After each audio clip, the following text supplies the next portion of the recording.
जी next question number 7 है Tabish task a fair coin. अब ताबिश ने एक जो है एक फेयर कॉइन एक कॉइन को जो है टास्क किया है and rolled a fair dice.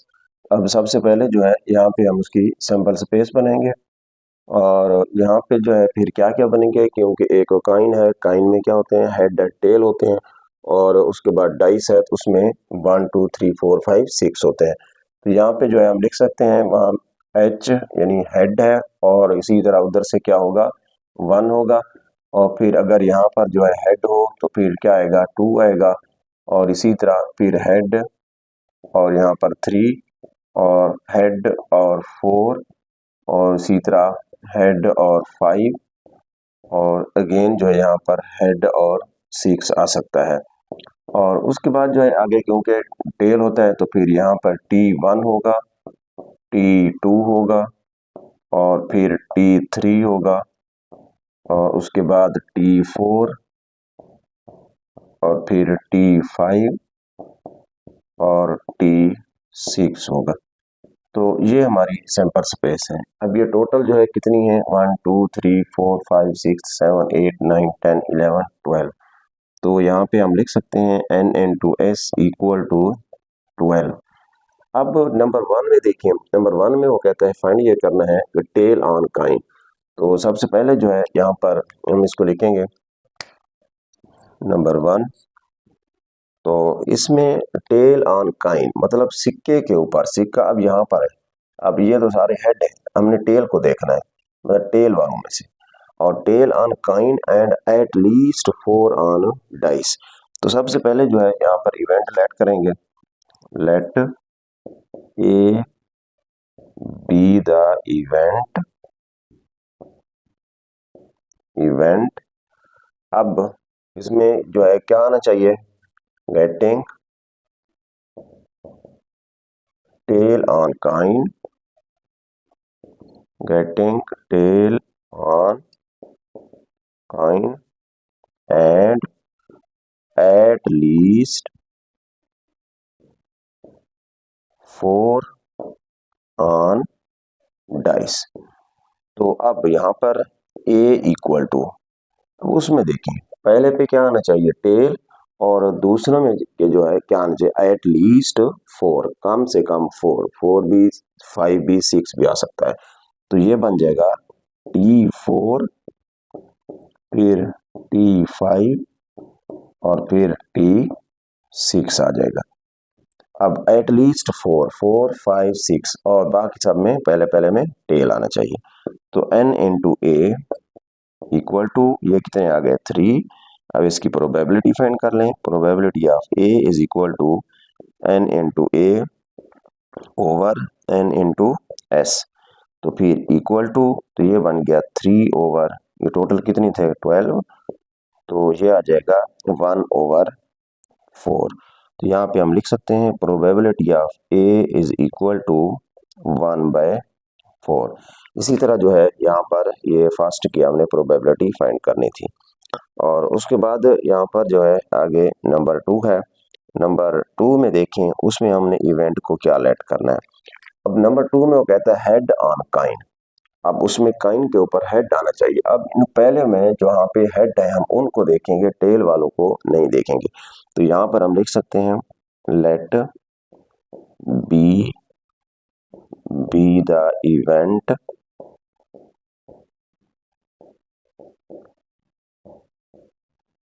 Getting, अब क्या हमने लेना है हेड और आगे लिखा हुआ है यहाँ पर head on coin, getting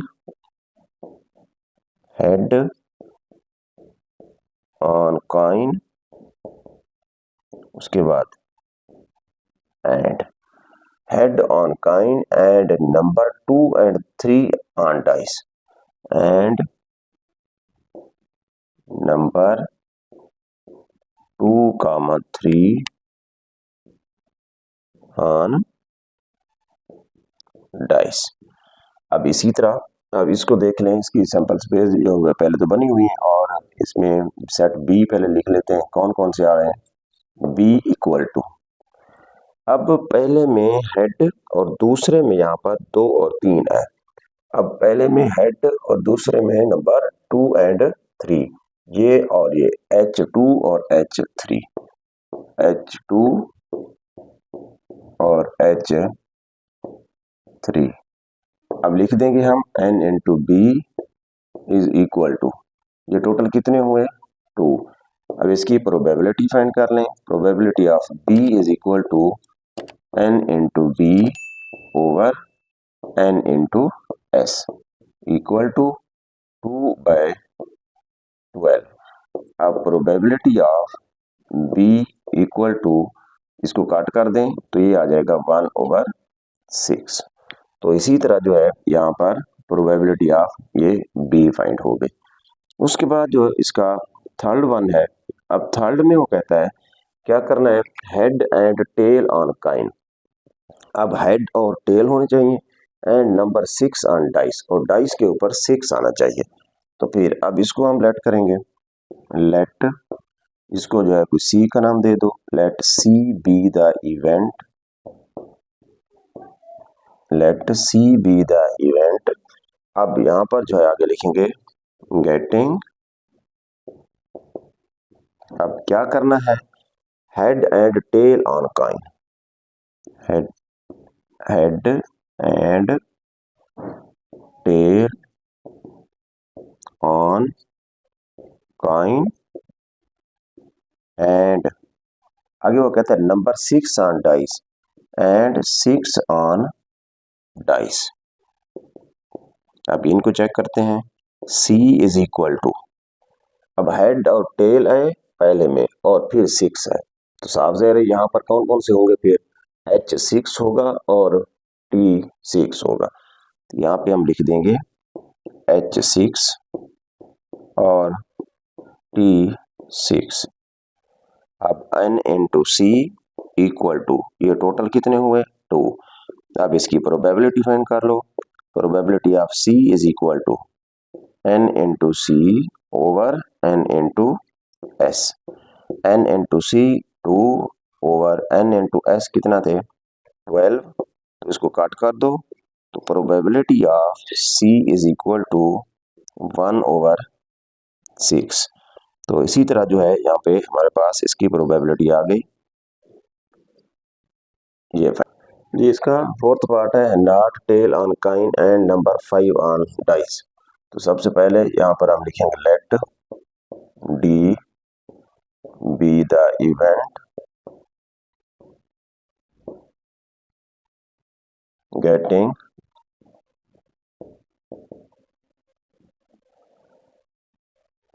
not tail लिखा हुआ है, लिखेंगे getting tail on coin and number 5 on dice. अब इसी तरह डी इक्वल टू, अब यहाँ पे कौन कौन से आ रहे हैं, जिसमें पहले जो है वो क्या आना चाहिए टेल और उसमें क्या आना चाहिए 5, T5 होगा, T5।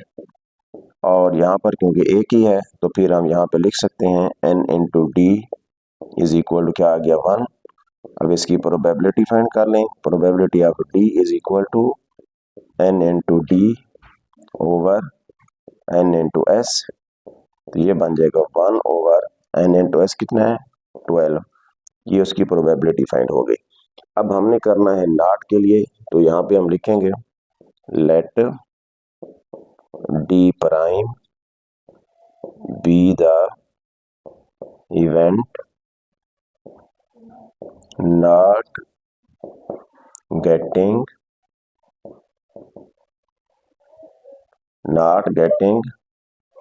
टेल